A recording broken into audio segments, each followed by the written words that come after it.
মানুষ দোকানে যায়, বয়স্ক মানুষ, বয়স হয়ে গেছে, তাও সে হারাম ত্যাগ করতে পারছে না। দেখেন দোকানে যাচ্ছে, বিড়ি আছে, না আমার বিড়ি নাই, আমি বিড়ি বিক্রি করি না, হারাম বিক্রি করি না। এটা দোকান হলো? ওই ডাইরেক্ট বলছে এটা দোকান হলো কোনো? বিড়ি নাই, সিগারেট নাই, এটা দোকান হলো কোনো? তাহলে বোঝা যায় যে যে দোকান করছে হালাল রুজি উপার্জন করতে গেল তাকে কথা শুনতে হয়। তাহলে এই হাদিস থেকে বোঝা যায় মানুষের জীবনে যেটা সবচেয়ে গুরুত্বপূর্ণ বিষয় তা হচ্ছে হালাল রুজি ভক্ষণ করা। রাসূল সাল্লাল্লাহু আলাইহি সাল্লাম বলেছেন, নোমান ইবনে বাশির রাদিয়াল্লাহু তাআলা আনহু قال قال রাসূলুল্লাহ সাল্লাল্লাহু আলাইহি সাল্লাম, হালাল স্পষ্ট, হারাম স্পষ্ট, এর মধ্যে কিছু অস্পষ্ট বিষয় লুকিয়ে রয়েছে যা অচিনি মানুষ জানে না, সকলে মানুষ জানে না। যে ব্যক্তি সন্দেহ বিষয়টাকে গ্রহণ করে নিল সে অচিনি হারামকে গ্রহণ করে নিল, আর যে ব্যক্তি সন্দেহ বিষয়টাকে দূরে সরিয়ে দিল, স্পষ্ট বিষয়টাকে নিল, সে অচিনি হারামকে গ্রহণ করলো। প্রত্যেকটা বাচ্চার একটি সীমারেখা রয়েছে, প্রত্যেকটা বাচ্চার একটা সীমারেখা রয়েছে। দেখেন একটি বাচ্চার সীমারেখা রয়েছে একটি ভূমির মতো, তো ঘরের মতো এরকম একটি গরুকে বেঁধে দিয়েছে, বাঁধার পরে তার পাশের জমিতে ফসল রয়েছে, সে ভাবছে যে তাকে ছাওয়া রয়েছে, সে যে খেতে পারে, এটা তোমার তাকে ছেড়ে দিয়েছে যে খাবে না, এরকম তো নয়, খেতে পারে। আর আল্লাহ হচ্ছে সীমারেখা হচ্ছে হালাল হারাম। হারামকে আমরা উপার্জন না করে হারামকে উপার্জন করছি। এই হাদিস থেকে প্রমাণিত হয় যে তোমার যদি কোনো সন্দেহ বিষয় মনে হয় যে তুমি অক্লান্ত খেটে মাথার ঘাম পায়ে ফেলে যে খাবার রুজি উপার্জন করো, তোমার স্ত্রী আপনার সামনে যে খাবারটি নিয়ে আসবে, আপনার ভাবার দরকার যে খাদ্যটি আমার হারাম না হালাল, আমি কোন পথে উপার্জন করেছি, আমি হালাল পথে উপার্জন করেছি না আমি হারাম পথে উপার্জন করেছি। যদি তোমার মনে হয় যে এটা হারাম, তাহলে তখনই তো আপনাকে ত্যাগ করতে হবে, তখনই বাদ দিতে হবে, সরিয়ে দিতে হবে। কারণ সেই খাবার খেয়ে যদি আপনার বিন্দু পরিমাণ রক্ত হয় তাহলে আপনাকে জাহান্নামে যেতে হবে। আল্লাহ রাব্বুল আলামিন দুনিয়াতে পাঠিয়ে আপনাকে আল্লাহর ইবাদত করতে বলেছে, আপনি যদি ওই খাবারটি খেয়ে যদি আপনি জাহান্নামে যান তাহলে আল্লাহ রাব্বুল আলামিন আপনাকে পাঠিয়ে কি লাভ হলো? আপনাকে দুনিয়াতে বানাচ্ছে শুধুমাত্র পরীক্ষার জন্য। আপনি আল্লাহর ইবাদত করছেন না শয়তানের ওয়াসওয়াসা, শয়তানের ধোঁকা, শয়তানের অনুসরণ করে ভেসে চলে রয়েছে। তাহলে আমাদের কি করতে হবে? কোন জিনিস যদি আমাদের সন্দেহ হয় যে এই জিনিসটা হারাম, তাহলে আমাদেরকে ত্যাগ করতে হবে বা খেতে হবে না। আল্লাহ রাব্বুল আলামিন সূরা বাকারার মধ্যে 168 নম্বর আয়াতের মধ্যে বলছেন, ইয়া আইয়ুহাল্লাযীনা আমানু কুলু মিম্মা ফিল আরদি হালালান তাইয়্যিবা ওয়া লা তাত্তাবি'উ খুতুওয়াতিশ শায়াতিন ইন্নাহু লাকুম আদুউম মুবিন। হে মানবগণ, তোমরা বৈধ রুজি হালাল রুজি উপার্জন করে খাও এবং শয়তানের পদঙ্ক অনুসরণ করিও না, শয়তানের অনুসরণ করিও না, নিশ্চয়ই তোমাদের প্রকাশ্য শত্রু শয়তান। আল্লাহ রাব্বুল আলামিন আয়াতের মধ্যে তিনটি কথা বলেছেন। এক, তুমি বৈধ রুজি হালাল রুজি উপার্জন করে খাও। দুই, তুমি শয়তানের পদঙ্ক অনুসরণ করিও না, শয়তানকে অনুসরণ করে চলিও না। তিন, তুমি তোমার নিশ্চয় শয়তান প্রকাশ্য শত্রু। আল্লাহ ও রাসূল স্পষ্ট হাদিস, ইন্না শাইতানা ইয়াজিরু মিনান নাসি মাজারাদ দাম, যে শয়তান হলো মানুষের হৃদয়ে, এই রগগুলোতে প্রবেশ করে সে খারাপ কাজগুলিকে মানুষের সামনে ভালো করে তোলে এবং ভালো কাজগুলিকে মানুষের সামনে খারাপ করে তোলে। কিরকম? আপনারা কয়েকজন মানুষ বসে রয়েছেন একটি জায়গাতে, আর মাগরিবের আযান দিচ্ছে হাইয়া আলাস সালাহ বলে, একটি মানুষ সেই জায়গা থেকে উঠে চলে গেল উজু করে নামাজ পড়ার জন্য, আল্লাহকে সন্তুষ্ট করার জন্য। যে মানুষগুলি থেকে গেল সে মানুষগুলি বলছে, দেখ কত নেককার বান্দা আমাদেরকে ছেড়ে চলে গেল, এত সুন্দর গল্প বলছিলাম আমাদেরকে ছেড়ে চলে গেল, কত নেককার বান্দা। দেখেন ভালো কাজ করতে যাচ্ছে, নামাজ পড়া ভালো কাজ নয়, নামাজ পড়া ভালো কাজ, তো নামাজ পড়া ভালো কাজ করতে যাচ্ছে, যে মানুষগুলি বসে থেকে গেল সে বলছে দেখ কত নেককার বান্দা, নামাজ পড়ে না, দুদিন নামাজ ধরেছে তার জন্য নামাজ পড়তে চলে গেল আমাদেরকে ছেড়ে। ভালো কাজ করতে যাচ্ছে, খারাপ নাম শুনতে হচ্ছে। শয়তানের কাজ হলো এটাই যে ভালো কাজ করবে কিন্তু খারাপ নাম হবে, ভালো কাজ করতে যাচ্ছে খারাপ নাম মানুষ বলছে দেখ নেককার বান্দা হয়ে গেছে, নামাজ পড়তে যাচ্ছে। কয়েকদিন আগে নামাজ পড়ছিল না, কয়েকদিন আগে বিড়ি সিগারেট তামাক গুটখা ইত্যাদি এগুলো খাচ্ছিল, ওগুলো বাদ দিয়ে আজকে নামাজ পড়তে যাচ্ছে। কত নেককার বান্দা! এগুলি শয়তানের কাজ। কার কাজ? শয়তানের কাজ। ভালো কাজ করতে যাচ্ছে, খারাপ কাজ মানুষের সামনে তুলে দিচ্ছে। তো আল্লাহ রাসূলের স্পষ্ট হাদিস যে শয়তান মানুষের আগে প্রবেশ করবে এবং ভালো কাজগুলোকে খারাপ করে তুলবে, খারাপ কাজগুলোকে মানুষের সামনে ভালো করে তুলবে। তো আল্লাহর এই আয়াতের মধ্যে প্রমাণিত হয় যে শয়তান আমাদেরকে হালাল রুজি উপার্জন করতে হবে এবং শয়তানের প্রজন্ম অনুসরণ করা থেকে বেঁচে থাকতে হবে। নিশ্চয়ই শত্রু আমাদের প্রকাশ্য শত্রুকে শয়তান। দেখেন আগের যুগের মানুষেরা তারা কিভাবে, আগের সাহাবীরা কিভাবে তাদের জীবনটাকে 60-70 বছর 100 বছর কিভাবে তারা অতিবাহিত করেছিল।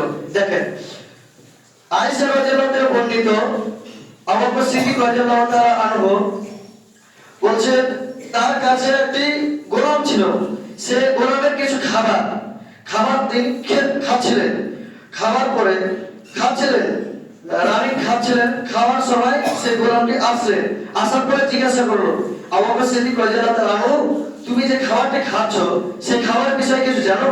তা আবু বকর সিদ্দিক রাদিয়াল্লাহু তাআলা আনহু না, আমি খাবারের বিষয়ে কিছু জানি না। তখন গোলাম বলতে লাগলো যে এই খাবারটি আমি জাহিলি যুগে গণকে করে উপার্জন করেছি, গণকে করে হাতে রেখা থেকে বলে দিতে পারবে যে তোমার ছেলে সন্তান হবে, মেয়ে সন্তান হবে, তোমার ভবিষ্যৎ বলে দিবে তুমি কি করবে, তুমি পরবর্তীতে তুমি কত কোটি কোটি তোমার টাকা হবে, এটা সে বলে দিতে পারবে। এরকম বলে এরকম মানুষকে ধোঁকা দিয়ে আমি কি করেছি, সে উপার্জন করেছি, সেই উপার্জন করা টাকা পয়সা খাদ্য তুমি খাচ্ছ। তখন আবু বকর সিদ্দিক রাদিয়াল্লাহু তাআলা আনহু যখন এই কথা শুনতে পেল, তখন তার হাতকে মুখের ভিতরে ভরে সে বমন করে দিলেন, সবকিছু বের করে দিলেন। কারণ কি? আল্লাহর ভয়। সে ওই খাবারটি খেয়ে যদি তার বিন্দু মাত্র যদি এক ফোঁটা যদি তার রক্ত হয় তাহলে তাকে জাহান্নামে যেতে হবে। সে আল্লাহর ভয়, সে জাহান্নামের ভয়, সে কি করলো? সবকিছু বমন করে দিল। তাহলে দেখো সাহাবীরা কিভাবে তাদের জীবনটাকে অতিবাহিত করেছিল, তাদের জামানাতে তারা যখন বেঁচে ছিল তারা কিভাবে তাদের জীবনটাকে অতিবাহিত করেছিল। আমাদের এই বর্তমান যুগে অনেকই মানুষ রয়েছে, এখানে যতগুলি মানুষ রয়েছে বেশিরভাগই মানুষ বিড়ি সিগারেট তামাক ইত্যাদি খায় এরকম না, খায় হয়তো এখানে এই মানুষটির মধ্যে পাঁচজন তো বের হবে যে খায়, দুজন বের হবে, দুজন না বের হলে একজন তো বের হবে। আর যদি বেরই না হয় তো মাশাআল্লাহ এই গ্রামের নাম অত জানি না হয়তো, তো আমার মাওলানা শামীম মাওলানা, তাহলে সালমাল্লাহ ভালোই বক্তব্য চাই, হেদায়েতের দিকে সবাই চলে গেছে। তো আমি সকলকে বলছি যে কি হারাম থেকে বেঁচে থাকতে হবে, হারাম উপার্জন করাই যাবে না। হারাম যদি আমরা বুঝতে পারি যে এটা হারাম, তাহলে তখনই তা করতে হবে। আমি হারামকে পছন্দ করি না, আমি হারামকে পছন্দ করি না। শুকরের মাংস সবাই দেখেছেন, শুকর দেখেছেন, তাকে সকলে পছন্দ করে, মুসলিম মানুষ পছন্দ করে। তারপরে যে বসে থাকে, গরুর পাশে বসে থাকে, ছাগলের পাশে বসে থাকে, শুকর যেগুলো সব পাশে বসে থাকে না। তাহলে আমরা সেরকম সেই শুকরকে যতটুকু ঘৃণা করি, আমাদেরকে হারামকে ততটুকু ঘৃণা করতে হবে। আর পাশেই যাওয়া যাবে না। নিশাজাতীয় দ্রব্য হোক, যে পরিমাণ বেশি খেলে ক্ষতি হয় তার অল্প পরিমাণ হলো হারাম। তাহলে আমাদেরকে বিড়ি সিগারেট তামাক এগুলি বিক্রি করা থেকে বেঁচে থাকতে হবে। আল্লাহ রাব্বুল আলামিন আমাদেরকে এগুলি যেন বিক্রি করা থেকে বেঁচে রাখতে পারে, আমরা যেন বেঁচে থাকতে পারি এবং হারাম খাওয়া থেকে যেন বেঁচে থাকতে পারি। আমিন। রাসূল সাল্লাল্লাহু আলাইহি ওয়াসাল্লাম আরো বলেন, আবু হুরায়রা রাদিয়াল্লাহু তাআলা বর্ণিত তিনি বলেন, রাসূলুল্লাহ সাল্লাল্লাহু আলাইহি ওয়াসাল্লাম বলেছেন, আবু হুরায়রা রাদিয়াল্লাহু আনহু قال رسول الله صلى الله عليه وسلم ان الله طيب لا يقبل الا طيب وان الله امر المؤمنين بما امر به المرسلين ثم ذكر رجل يدير السبع اساسات ورياض دياد الى السماء ومطعمه حرام ومشربه حرام وملبسه حرام وغذي بالحرام فأنى يستجاب لذلك। আবু হুরায়রা রাদিয়াল্লাহু তাআলা বর্ণিত তিনি বলেন, রাসূলুল্লাহ সাল্লাল্লাহু আলাইহি ওয়াসাল্লাম বলেছেন যে আমি পবিত্র এবং সব ক্ষেত্রে পাক পবিত্র আদেশ করেছি, নামাজ পড়তে আসো, পবিত্র হয়ে আসো, এবং রাসূলগণকে যে আদেশ করেছি মুমিন গল্প সেই আদেশ করেছি। রাসূল সাল্লাল্লাহু আলাইহি ওয়াসাল্লাম একজন মুসাফির বিবরণ দিতে লাগলেন, কথা বলতে লাগলেন। যার মুসাফির সফর করছিল, সফর করার অবস্থা তার শরীরে ধুলা মাটি লেগেছিল। এর মতো অবস্থা আসমানের দিকে হাত উত্তোলিত করে ইয়া রব্বি বলে ডাকে, কিন্তু আল্লাহ রাব্বুল আলামিন তার ডাকে সাড়া দেয় না। কেন? তার খাদ্য ছিল হারাম, তার পোশাক ছিল হারাম, সে যে জীবিকা মানে পানি খাচ্ছিল সেটাও ছিল হারাম। আল্লাহ রাব্বুল আলামিন কিভাবে তার দোয়া কবুল করে? আমরা জানি যে কয়েক সেকেন্ডে তো খুব দ্রুত খুব তাড়াতাড়ি কবুল হয়ে যায়। পিতামাতার দোয়া, পিতামাতা যদি দোয়া করে তার সন্তানের জন্য খুব দ্রুত খুব তাড়াতাড়ি কবুল হয়ে যায়। কিন্তু আমরা আমাদের সন্তানকে মাদ্রাসা দিয়ে আসার পরে একবার আমাদের সন্তানের জন্য দোয়া করি না। তাদের জন্য দোয়া করতে হবে। আমরা ফোন করলে বলি যে কেমন আছো, কি খেয়েছো, খাওয়া দাওয়া করছো কিনা, একবার জিজ্ঞাসা করি না পড়া পদ্ধতি এগুলো পড়ছো কিনা ঠিক মতো, এগুলো জিজ্ঞাসা করি না। আমরা দেয়া আসার পরে শুধু তার জিজ্ঞাসা করি খাচ্ছো কিনা, আমরা জানতে চাই না যে পড়া কত আগালো। এবং আমরা একবার দোয়া করি না।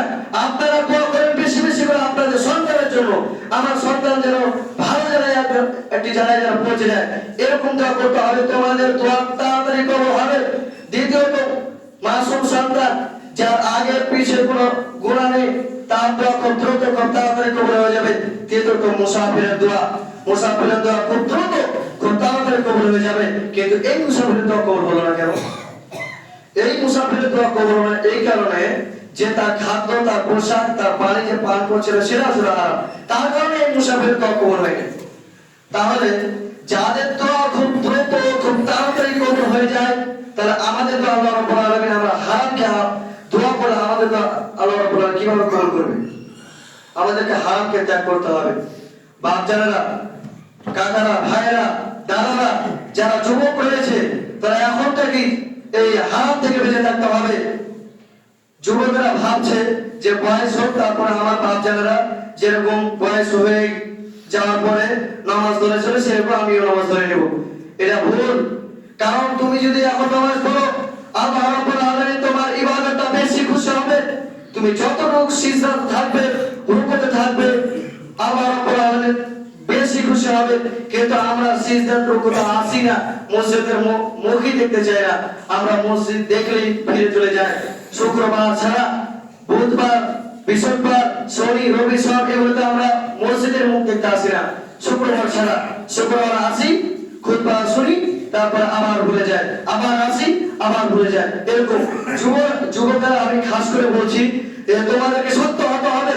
তোমরা যদি সমাজে বড়, তুমি তোমার বাবাকে, তুমি তোমার কাকাকে, সকলকে বলতে পারবে, হ্যাঁ বাবা, এ কাকা তুমি নামাজ পড়ো, তুমি জাহান্নামকে বলো, ভয় খাও। যদি জাহান্নামের কথা বলতে যায় তাহলে সবার বুকটা কেঁপে উঠবে। কিরকম?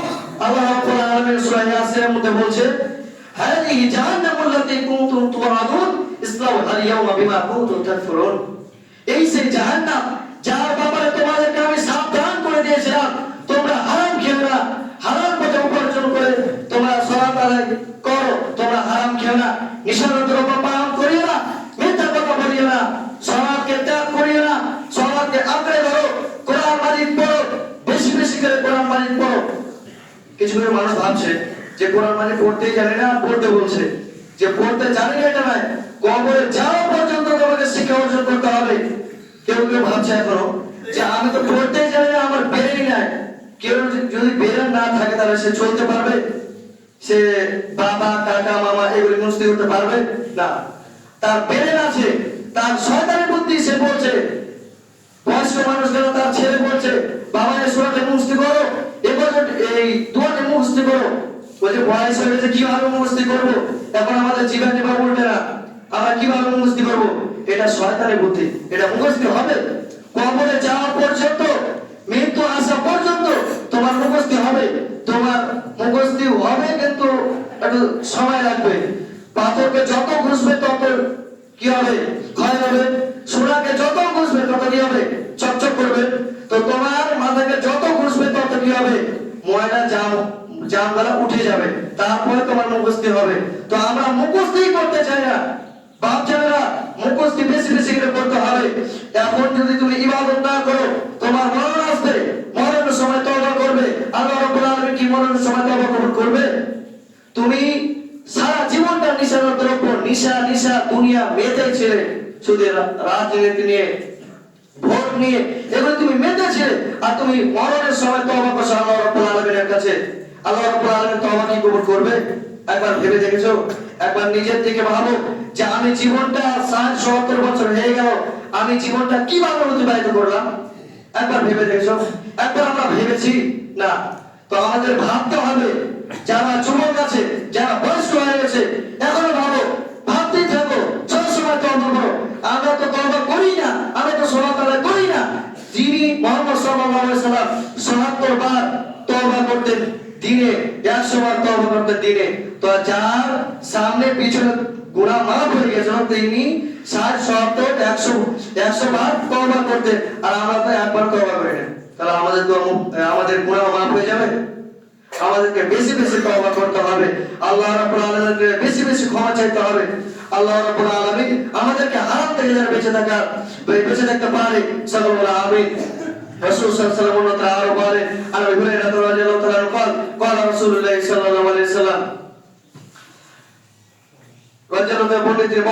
বলেছেন, মানুষের সম্মুখে এমন একটি যুগ চলে আসবে, এমন একটি কাল চলে আসবে, সে কল্পনা করতে পারবে না, সে ভাবতে পারবে না, সে বুঝে উঠতে পারবে না যেটা হারাম নাকি হালাল।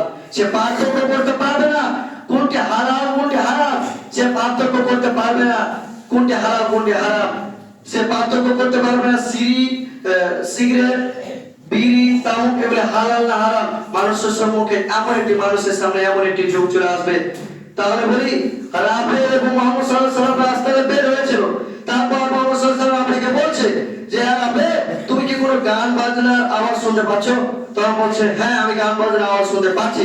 তখন মুহাম্মদ সাল্লাল্লাহু আলাইহি ওয়াসাল্লাম এই দুই আঙ্গুলকে এমন ভাবে ধরে চেপে রেখেছিল যেন তার কানে কোনো আওয়াজ না আসে, যন্ত্র অর্থাৎ গান বাজনার আওয়াজ।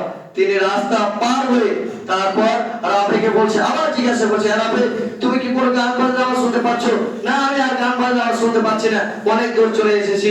তখন মুহাম্মদ সাল্লাল্লাহু আলাইহি ওয়াসাল্লাম সেই আঙ্গুল কানে যে ভরেছিল সে বের করে নিল। তাহলে তারা কিভাবে জীবনটা অতিবাহিত করেছিল? আমরা মেয়েদের বিবাহ হলে, ছেলের বিবাহ হলে আমরা গান বাজনা নিয়ে এসে বাজাচ্ছি, কোন খেলা হলে, সেটা ফুটবল ক্রিকেট যা হোক, আমরা গান বাজনা বাজাচ্ছি। এটা আমরা মুসলিম, আমরা যদি গান বাজনা বাজাই তাহলে হিন্দুরা তারা কিরকম বাজাবে? আপনারা টিকতেই দিবে না। আমাদেরকে এগুলি থেকে বেঁচে থাকতে হবে। রাসূল সাল্লাল্লাহু আলাইহি ওয়াসাল্লাম আরো বলেন, আব্দুল্লাহ ইবনে মাসউদ রাদিয়াল্লাহু তাআলা قال রাসূলুল্লাহ সাল্লাল্লাহু আলাইহি ওয়াসাল্লাম, লা তাযুলু কদমা ইবনে আদম ইয়াওমাল কিয়ামাতি হাত্তা ইউসালা আন 50 উমরি ফিমা আবলা ওয়া আন শাবাবিহি ফিমা আবনা ওয়া আন মালিকি মিন আইনা আক্তাসাবা ওয়া মাদা আমালা ফিমা আলিমা। আব্দুল্লাহ ইবনে মাসউদ রাদিয়াল্লাহু তাআলা قال রাসূলুল্লাহ সাল্লাল্লাহু আলাইহি ওয়াসাল্লাম,